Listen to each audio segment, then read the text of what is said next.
যারা জান্নাত দেখে নাই, জাহান্নাম দেখে নাই, আপনাকে ভয় করে যারা জীবন পরিচালনা করেছিল, যারা আপনাকে দেখে নাই, না দেখে শুধু কোরআন হাদিস বিশ্বাস করে যারা অকাতরে নিজেদের জীবন বিলায় দিয়েছিল, এই জান্নাতীরা এখন পর্যন্ত তার রবকে দেখতে পারে নাই। আল্লাহ রাব্বুল আলামিন তার সামনে থেকে ৭০,০০০ পর্দা সরে যাবে। আল্লাহ পাক বান্দাদের আরজি পুরা করার জন্য জান্নাতীদের সামনে তিনি জালোয়া ফরজ হবে। কোরআন শরীফের ভিতরে আল্লাহ পাক বলেন, জান্নাতীরা তারা আল্লাহর দিকে, জান্নাতীরা তার রবের দিকে তাকিয়ে থাকবে, আর রব তার বান্দাদের দিকে তাকায়া থাকবে। প্রাণ ভরে জান্নাতীরা রবকে দেখবে, সুবহানাল্লাহ, আল্লাহ পাককে দেখবে। প্রাণ খুলে আজ দোয়া করি রব্বুল আলামিন, জান্নাতের যেই পরিবেশে, যেই জায়গায় তুমি দয়া করে তোমার গোলামদেরকে তুমি নিজেই দর্শন দিবে, দেখা দিবে। মনিব গো, ও আমাদের রব, আজ এই বিশাল জনসমুদ্র নিয়ে তোমার দরবারে আবেগ ভরা কণ্ঠে বলি, যেই অনুষ্ঠানটি তুমি এমন মুবারক অনুষ্ঠান করবে যেখানে তুমি জান্নাতীদেরকে দেখা দিবে, ওই জান্নাতের কোনো একটি, ওই অনুষ্ঠানের কোনো একটি কোনায় কানায় আমাদেরকেও দাঁড় করাইয়া দেখার তৌফিক। প্রিয় ভাই সব, আল্লাহ রাব্বুল আলামিন মানুষের সামনে এত সব নিয়ামত রেখেছেন, এই জান্নাত দান করবেন। এরপরে আল্লাহ রাব্বুল আলামিন কোরআনে কারীমের মধ্যে বলেছেন, রব্বিস সামাওয়াতি ওয়াল আরদি ওয়া মা বাইনাহুমার রাহমানি লা ইয়ামলিকুনা মিনহু খিতাবা। এসব পুরস্কার রয়েছে তোমাদের সেই রবের পক্ষ থেকে যিনি আকাশ আর জমিনের মালিক। সুবহানাল্লাহ বলবেন না? যার সামনে কথা বলার ক্ষমতা কারো হবে না। এটি একটি মারাত্মক কথা। কিয়ামতের দিন আল্লাহর দরবারে কেউ কথা বলতে পারবে না আল্লাহর নির্দেশ ছাড়া। একটি আকীদা পরিষ্কার করে নিয়ে যান আপনাদের, সে আকীদাটা এভাবে পরিষ্কার করুন, কোন পীর সাহেব, কোন খাজা বাবা, কোন মাওলানা, কোন মুহাদ্দিস, কোন বুজুর্গ আপনাকে সুপারিশ করতে পারবে না যদি না আল্লাহ পাক তাকে কথা বলার তৌফিক না দেন। মনে থাকবে এটা। আয়াতুল কুরসির ভিতরে আমরা পড়ি, মান যাল্লাযী ইয়াশফাউ ইনদাহু ইল্লা বিইজনিহি। আল্লাহ পাক বলেছেন কিয়ামতের দিন আল্লাহর দরবারে কার সাহস আছে কথা বলতে পারে? মান যাল্লাযী ইয়াশফাউ ইনদাহু ইল্লা বিইজনিহি। আল্লাহর ওয়াদা ছাড়া, হুকুম ছাড়া আল্লাহর সামনে কথা বলা সেদিন কেউ থাকবে না। সুবহানাল্লাহ। কেউ কথা বলতে পারবে না। সুপারিশ করতে হবে আল্লাহ যারে বলেন তুমি করো, অমুকের জন্য করো, সেই ব্যক্তি শুধু তার জন্যই করতে পারবে, আর কেউ কথা বলতে পারবে না। সেই কঠিন হাসরের ময়দান, যেদিন শুধুমাত্র আল্লাহ পাক কথা বলবেন, আর যারে বলতে বলবেন সেই কেবলমাত্র বলতে পারবে। সুপারিশ এটি আল্লাহ পাক কিয়ামতে পারমিশন দিলে বলা যাবে। হযরত ইব্রাহিম আলাইহিস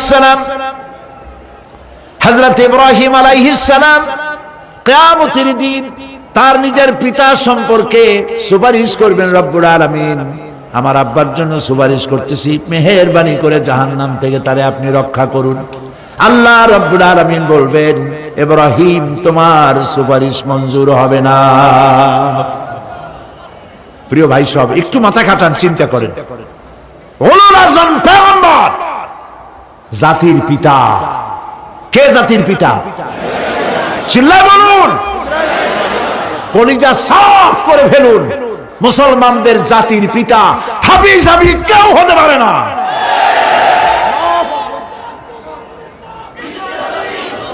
মিল্লাতা আবিকুম ইব্রাহিম। ইব্রাহিম আলাইহিস সালাম এই মিল্লাতের পিতা। সুবহানাল্লাহ। হযরত ইব্রাহিম আলাইহিস সালাম কিয়ামতের দিন বলবেন, আল্লাহ আমার আব্বার জন্য সুপারিশ করছি। আল্লাহ পাক বলবেন মঞ্জুর হবে না। আজর তোমার পিতা হতে পারে, কিন্তু আমার খলিলকে আগুনে ফেলার জন্য নমরুদকে সে সহযোগিতা করেছে, আমি তোমার পিতাকে ক্ষমা করব না। নবী করিম সাল্লাল্লাহু আলাইহি সাল্লামকে সাহাবায়ে কেরাম জিজ্ঞেস করেছেন, হে রাসূল, আপনার আব্বা এবং আম্মার অবস্থা কি হবে? নবী করিম সাল্লাল্লাহু আলাইহি সাল্লাম কেঁদে ফেলেছেন, সব বলেছেন, আমি তাদের কোনো উপকারে আসব না। আল্লাহু আকবার। আপনি মনে করছেন নাকি যে ইয়া নবী সালাম আলাইকা বলি অমনি নবী সুপারিশ পাবেন? এত সহজ। কতগুলো রসগোল্লা খাইলেন আর বড় একটা মিছিল করলেন আর অমনি চলে যাবেন? পৃথিবীর সব মানুষ, সাহাবায়ে কেরাম বাদ দেন, পৃথিবীর সমস্ত মানুষ একত্রিত হয়ে আবু তালেব রাসূলুল্লাহকে যে ভালোবেসেছেন, ওর 1000 ভাগের 1 ভাগও সারা দুনিয়ার মানুষ রাসূলুল্লাহকে ভালোবাসতে পারবে? পারবে? নিজের ছেলে আলীকে, আলী রাদিয়াল্লাহু তাআলা আনহুকে আলাদা বিছানায় শোয়াইয়া, ছোট্ট মানুষ হযরত আলী আলাদা জায়গায় রাখিয়া মুহাম্মদুর রাসূলুল্লাহ সাল্লাল্লাহু আলাইহি ওয়াসাল্লাম এতিম মানুষ তারে কলিজার সাথে বুকের মধ্যে আশ্রয় করে দিয়ে আগলে রেখেছেন বুক ভরে। সেই আবু তালেব মৃত্যুর সময় নবী করিম সাল্লাল্লাহু আলাইহি ওয়াসাল্লাম বলেছিলেন, চাচা একটিবার আমার কানে তাওহীদের কালেমা শোনায় দেন। আবু তালেব তার কিসমতে ছিল না কালেমা। মরে যাওয়ার পর একজন সাহাবী বলেছিলেন, ইয়া রাসূলুল্লাহ, মৃত্যুর সময় আবু তালেবের মুখ আমি নড়তে দেখেছি, তিনি কালেমা পড়েছেন সম্ভবত। রাসূলুল্লাহ সাফ বলেছেন, আমি শুনি নাই। এত ভালোবাসার পরেও হাদিস শরীফে এসেছে আবু তালেব জাহান্নামে যাবে। কোথায় যাবে? জাহান্নামে। সবচাইতে কম আযাব হবে কার? আবু তালেবের। কম আযাবটা কি?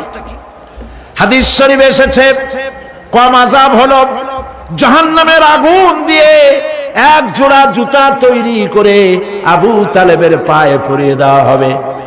সেই জাহান্নামের আগুনের তৈরি করা জুতার তাপে আবু তালেবের মাথার ঘিলুগুলো টকবক করে বউ পড়তে লাগবে। এত ভালোবেসে যদি কিয়ামতের উপায় না হয়, আপনি ইয়া নবী সালাম আলাইকা, ইয়া রাসূল সালাম আলাইকা আর কতগুলো জিলাপি খাইলেন, বড় একটা মিছিল করলেন। প্রিয় ভাই সব, এইসব বিদআত ছাড়ুন, এগুলি সুস্পষ্ট বিদআত। রাসূলুল্লাহকে ভালোবাসবেন, সাহাবীরা যেভাবে ভালোবেসেছেন ওইভাবে ভালোবাসবেন। আল্লাহ রাব্বুল আলামিন বলেন, যালিকাল ইয়াউমুল হক ফামান শাআ আত্তাখাযা ইলা রাব্বিহি মাআবা। এই দিনটি অবশ্যই আসবে, সেদিনটি নিশ্চিতভাবে আসবে। আর এখন যার ইচ্ছা সে তার রবের দিকে অগ্রসর হোক। ইন্না আনজারনাকুম আযাবান করিবান ইয়াওমা ইয়ানজুরুল মার'ু মা কদ্দামাত ইয়াদাহু ওয়া ইয়াকুলুল কাফিরু ইয়া লাইতানি কুনতু তুরাবা। ইন্না আনজারনাকুম আযাবান করিবা, খুব নিকটবর্তী একটি আযাব সম্পর্কে আমি তোমাদেরকে সতর্ক করে দিলাম।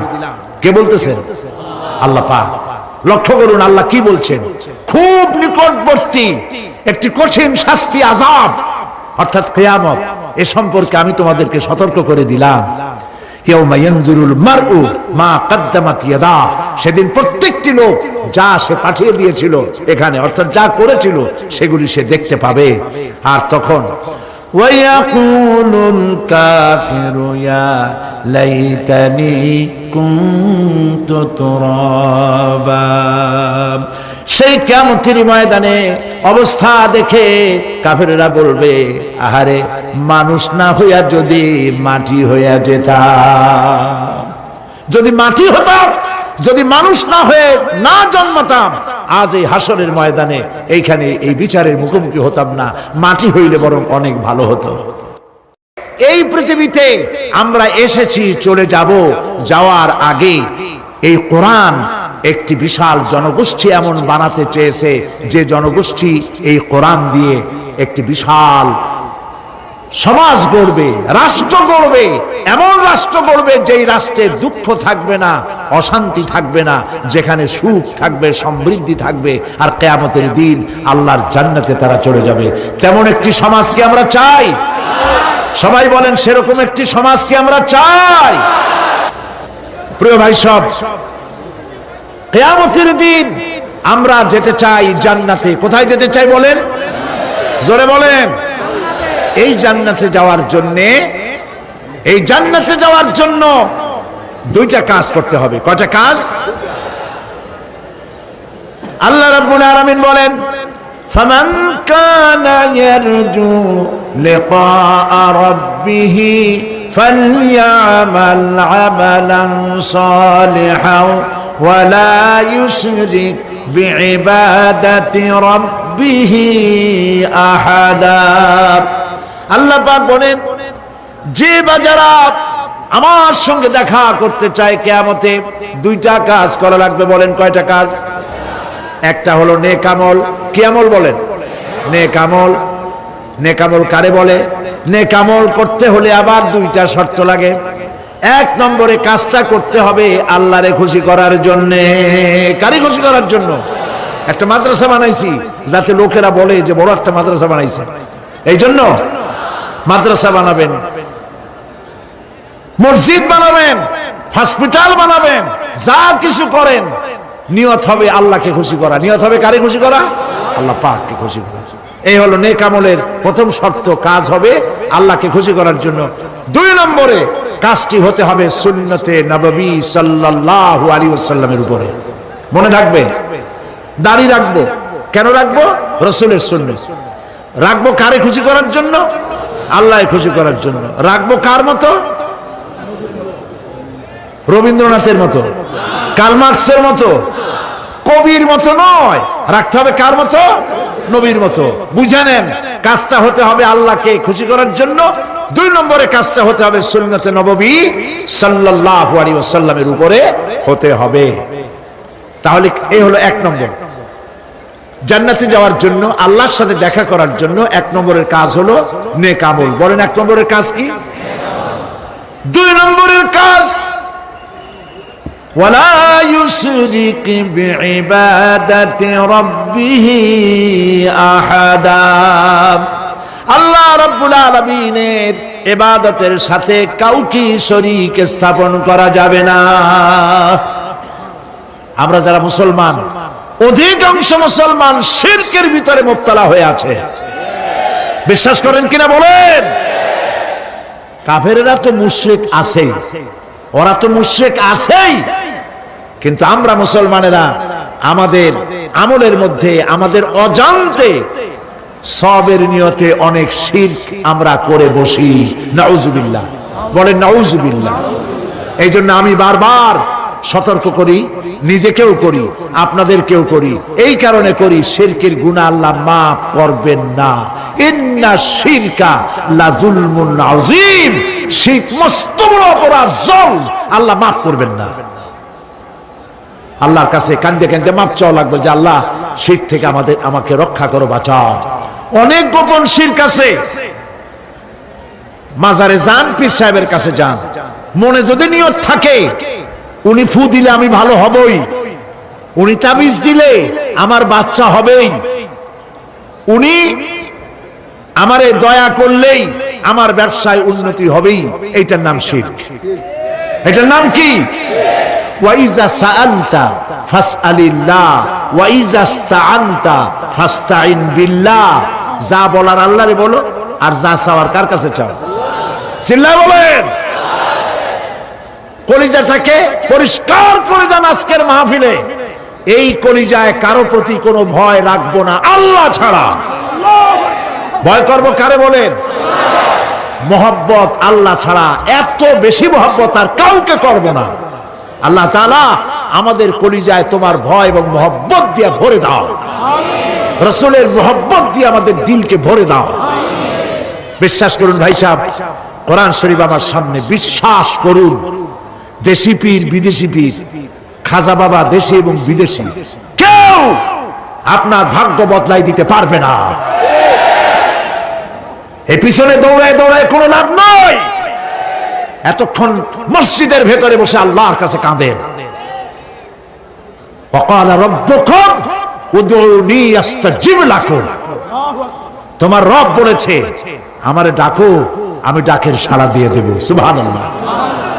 আর আল্লাহ বলেছেন আমার ইবাদতের সাথে কাউকে শরীক করবে না। খবরদার। আলাইসাল্লাহু বিকাফিন আবদা। আল্লাহ প্রশ্ন করছেন, আলাইসাল্লাহু বিকাফিন আবদা, আমি কি আমার বান্দার জন্য যথেষ্ট নই? চিল্লায় বলুন অবশ্যই যথেষ্ট। আবার বলেন অবশ্যই যথেষ্ট। কলিজা সাফ করে ফেলেন। সম্রাট শাহজাহান, দিল্লির সম্রাট, হাবিজাবি সম্রাট না, দিল্লির সম্রাট। এখন কোথায়? কবরে। কবি বলতেছেন, শাহনে জাহাं को जिन्हें फक्र से देते थे बाज, शाहने जहां को जिन्हें फक्र से देते थे बाज, वाज कब्र में है सूरह अलहम्दु की मोहताज। সারা ভারতবর্ষ যারা ট্যাক্স দিয়ে নিজেকে সৌভাগ্যবান বলে মনে করত, সে আজ কবরের মধ্যে ভিক্ষুকের মতো সূরা আলহামদুর মতো একটি সূরার মুহতাজ হয়ে ভিক্ষুকের মতো শুয়ে আছে। সম্রাট শাহজাহান মসজিদে বসে আছে, এক ফকির ঘুরতেছে। লোকেরা কয় ছোটবেলা থেকেই তোমারে খয়রাত করতে দেখলাম, ভিক্ষা কি জীবনেও যাবে না তোমার? লোকটি বলছে, আমি ভিক্ষা করবো ছাড়া আমার উপায়টা কি? এই লোকটি আমি ভিক্ষা করা ছাড়া করবো কি? লোকেরা তো আমার 60 টাকা 50 টাকা 100 টাকা দেয় না, 4 আনা 5 আনা 1 টাকা এই আমার দেয়, এ দিয়ে আমি বড় লোক হবো কেমন? লোকটি বলছে, আচ্ছা দেখো তুমি তো জায়গা মতো যাইতে পারো নাই, বাদশার কাছে যাও, এমন দেওয়া দেবে জীবনে আর খয়রাত করা লাগবে না। তো বাদশার কাছে কি খয়রাতি যাইতে পারে কোনোদিন? কয় হ্যাঁ এখন পারবা। কেমনে?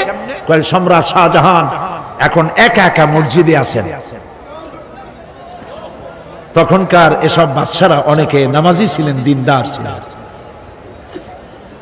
ফকির দরজার কাছে দাঁড়াইয়া দেখতে পাচ্ছে কেউ নাই, দেহরক্ষীরা দূরে দূরে দাঁড়ানো। বাদশাহ মসজিদের ভেতরে বসে হাত তুলে ঝুলতেছে আর কাঁদতেছে, চোখের পানি দিয়া দাঁড়িয়ে ভিজে ভিজে পড়ছে। এই দৃশ্য অনেকক্ষণ দেখলো ফকির। কিছুক্ষণ পর সম্রাট শাহজাহান মসজিদ থেকে বেরিয়ে আসছে। ফকির বলছে, আসসালামু আলাইকুম হুজুর। তিনি বললেন, ওয়ালাইকুম আসসালাম। চলে গেল। বাদশা বলল, আমার কাছে তো কেউ আসিয়া কিছু না চাইয়া তো যায় না, এরে দেখলাম খয়রাতির মতো কিছু চাইলো না, বেটা ভয় করলো নাকি? এদিকে আসো। আসছে। ভয় পাইছো? কয় না ভয় পাইনি। তো কিছু যে চাইলে না? ফকির বলছে, জাহাপানা সত্যিই কিছু চাইতে আসছিলাম, তারপর চাইলে না? ফকির বলছে, জাহাপানা সারা জীবন ভিক্ষা করেছি, আর আজ দিল্লির সম্রাটের কাছে বেশি পাওয়ার লোভে এসেছিলাম, কিন্তু আপনার দশা দেখা আমার জ্ঞানের চোখ খুলে গেছে। আমি লক্ষ্য করে দেখলাম আমি সম্রাটের কাছে চাইতে এসেছি, হাত তুলি নাই, বিনয় প্রকাশ করি নাই, চোখের পানি ফেলি নাই, কিন্তু লক্ষ্য করে দেখলাম দিল্লির সম্রাট আমার চাইতেও বড় ভিক্ষুকের মতো। আবার কোন সম্রাটের কাছে হাত তুলে কান্দে? আমার জ্ঞানের চোখ খুলে গিয়েছে, আমি বুঝতে পেরেছি সম্রাট কান্দে যেই সম্রাটের কাছে, তারে ছাড়া আর কারো কাছে জীবনে চাইব না। এই কথাই সূরা ফাতিহায় প্রত্যেকদিন পড়ি, বুঝি না কি পড়ি। ইয়াকা না'বুদু ওয়া ইয়াকা নাস্তাঈন। আয় আল্লাহ, একমাত্র তোমার গোলামি করি।